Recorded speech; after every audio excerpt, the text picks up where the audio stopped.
Seorang ahli virus di tanah air optimistis Indonesia segera pulih dari pandemi corona atau COVID-19. Apa alasan beliau dan bagaimana cara yang tepat menyikapi pandemi corona? Simak perbincangan Jawa TV bersama ahli virus atau virolog Muhammad Indro Cahyono berikut ini. Banyak pihak yang panik menghadapi pandemi COVID-19 di Indonesia. Banyak juga yang salah kaprah dalam langkah penanganan maupun pencegahannya. Saya akan berbincang bersama dengan seorang virolog, Dr. Muhammad Indro Cahyono. Apa kabar, dokter? Baik, sehat? Terima kasih. Alhamdulillah sehat. Oke, terima kasih buat waktunya berbincang bersama dengan Jawa TV. Ya. Dokter, saya ingin dokter membantu saya menjelaskan kepada masyarakat di luar sana yang panik dan juga resah akhir-akhir ini. Sebenarnya sifat-sifat dari virus corona ini seperti apa sih yang perlu diketahui masyarakat? Oke, mungkin ini akan sama seperti penjelasan yang sebelum-sebelumnya bahwa COVID-19 ini adalah coronavirus. Dan coronavirus ini sudah ada sejak zaman dahulu. Sejak 200 sebelum Masehi udah ada. Dan ada jenisnya, ada banyak sekali. COVID-19 hanya salah satu diantaranya. Dan virus ini sendiri terdiri dari selubung protein. Kemudian ada juga lapisan glikoprotein di spike permukaannya, dan karena dia terdiri dari protein, maka akan hancur dengan semua pelarut lemak. Mau pakai sabun mati, hancur. Mau pakai untuk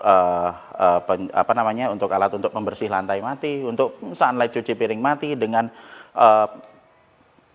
mutih pakaian bisa hancur juga. Kemudian mau pakai desinfektan apalagi hancur. Virus ini sangat-sangat rentan terhadap banyak pelarut lemak. Nah, kelebihannya adalah virus ini gampang nyebar. Karena di ujung, rahasianya adalah di ujung dari protein S, spike-nya itu ada daerah namanya RBD, Receptor Binding Domain, dan itu akan sangat mudah menempel ke reseptor yang ada di saluran pernafasan dan juga di beberapa organ dalam manusia lainnya. Oke, jadi untuk diri kita yang masih sehat ini harus dilakukan apa agar tidak tertular, atau gimana ketika tertular nantinya? Oke, sebelum kalau kita mau bicara tentang diri kita, apa yang harus kita lakukan? Maka kita harus tahu dulu bahwa virus ada di dua tempat. Satu di dalam tubuh, dua di luar tubuh. Nah, kita akan sedikit bermain mengenai analisa risiko di sini. Semakin banyak virus, semakin besar kemungkinan kita tertular. Semakin sedikit virus, semakin kecil kemungkinan kita tertular. Jumlah virus paling kecil saat ini ada di lingkungan luar. Pada saat ada matahari, pada saat ada panas, pada saat ada sinar ultraviolet. Sehingga virus ini tidak akan bisa tahan dalam lingkungan yang terang, yang ada sinar matahari, kemudian yang panas, ya kan? Dan kemudian yang kering. Dia sangat sensitif terhadap kekeringan. Sehingga jika di luar mungkin hanya akan bertahan sekitar 2-3 menit virus itu. Saat ini loading virus paling rendah ada di lingkungan luar. Sementara loading kita juga harus tahu tempat-tempat beresiko tinggi di mana jumlah virus paling banyak. Di ruangan tertutup, di ruangan yang sirkulasinya berputar-putar di situ. Kemudian yang lainnya lagi ada di tempat, sama seperti petunjuk yang ada di WHO, panduan yang ada di panduan yang ada di Badan Nasional Kesehatan Cina yang ada di Wuhan, maaf, bukan di WHO, tadi saya koreksi itu. Nah, itu menyebutkan bahwa transmisi terbesar itu adalah yang terjadi di ruangan tertutup, pertama. Kedua, adanya exposure virus yang dilakukan secara terus-menerus. Yang ketiga, exposure virus yang dilakukan dalam jumlah yang sangat besar. Berarti dari sini kita belajar tempat mana yang paling cocok dengan deskripsi itu. Ruangan tertutup, ada semburan virus berkali-kali, berarti ada banyak orang yang menyemburkan virus. Kemudian semburan virusnya terjadi dalam jumlah banyak. Di mana? Rumah sakit. Betul, di rumah sakit. Itu sebabnya sebagian besar korban ada di rumah sakit. Dokter, bagaimana dengan orang yang sudah terinfeksi dengan COVID-19 ini? Apakah ada gejala khususnya yang membedakan ketika kita influenza, radang tenggorokan? Gini,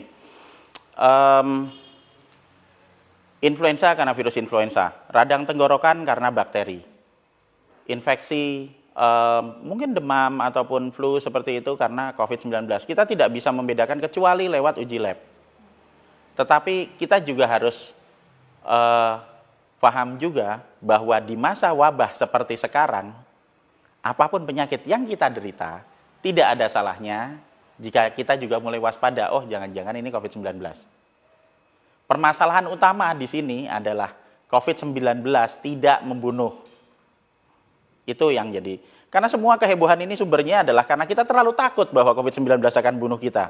Hari ini kena, besok meninggal. Hari ini kena, besok meninggal. Kita lihat ambulan, mondar-mandir, seolah-olah seperti kita nunggu giliran, kapan saya mati ya, gitu kan. Kemudian kelompok yang tadi paling rentan, tadi dokter juga sempat singgung yang kalangan lansia. Kemudian apa yang harus dilakukan terhadap kelompok-kelompok yang rentan ini? Nah, sekarang kita harus membuat skenario bahwa di luar tuh banyak virus. Ya kan? Nah, kalau kita ada manusia, misalnya kita punya saudara gitu yang ada di dalam kelompok yang rentan atau kelompok resiko tinggi, lah kalau kita tahu di luar ada bahaya ya sebaiknya jangan keluar. Ya nunggu sampai wabahnya selesai, oke? Nah, terus kalau misalnya nanti ada kemungkinan virusnya masuk sampai ke dalam, ya rumahnya sering dibersihin. Karena semakin sering kita membersihkan rumah, semakin sering kita menjaga kebersihan, dong virusnya mati pakai pelarut lemak, ya kan? Terus orang tua yang ada di dalam kelompok rentan tadi gimana? Ya kita naikkan sistem imunnya pakai vitamin E sama vitamin C tiap hari. Nah kalau misalnya mereka nggak mau misalnya buat minum obat gitu kan, ya dikasih buah-buahan. Udah itu aja. Nah nanti kita juga harus tahu pada saat jika kita sudah melakukan semua pencegahan itu dan ternyata tetap saja ada penyakit yang bisa masuk, nah begitu mereka sudah mulai merasa sakit, sudah mulai merasa demam, nah itu bisa dihubungi dokter atau ke rumah sakit. Tapi saran saya sebaiknya dihubungi dokter dulu supaya bisa ditangani kan. Karena kita tahu jika mereka sudah terkena dan jika kita masih bisa merawat di dalam rumah, itu resikonya akan lebih sedikit karena paparan virusnya tidak lebih banyak daripada di rumah sakit. Tapi jika harus mendapatkan pertolongan dan pelayanan medis lebih lanjut, harus dibawa ke sana. Prediksi dokter kapan wabah ini akan berakhir di Indonesia atau sudah mencapai puncaknya belum ini? Nah, kalau saya bukan tukang ramal ya, mungkin itu harus sama Mbak Ningsih nanti tanyanya kayak gitu. Jadi, tapi kalau saya melihat virus ini sebenarnya tidak terlalu tahan lama.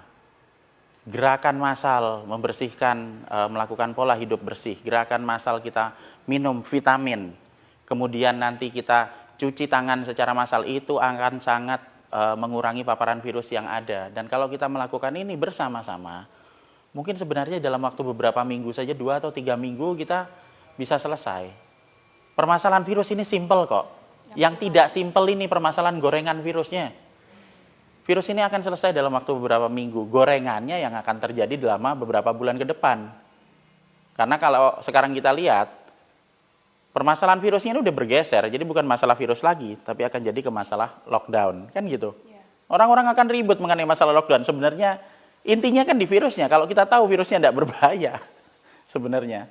Ya ini akan menimbulkan penyakit, betul. Tapi tidak menimbulkan kematian. Belum tentu menimbulkan kematian buat manusia normal. Nah kalau itu terjadi kan nggak ada semua kehebohan itu sebenarnya. Oke baik, terima kasih banyak Dokter Sama-sama, Mbak. Indro Cahyono atas waktunya berbincang bersama dengan Jawa Post TV. Dan tadi Dokter Indro Cahyono juga sudah meluruskan berbagai hal yang salah kaprah selama ini yang muncul di tengah masyarakat sehingga tidak perlu timbul kepanikan, tidak perlu menjadi resah dan pandemi pasti akan segera berlalu dari Indonesia. Demikian perbincangan saya dari Jakarta, Tim Liputan Jawa Post TV.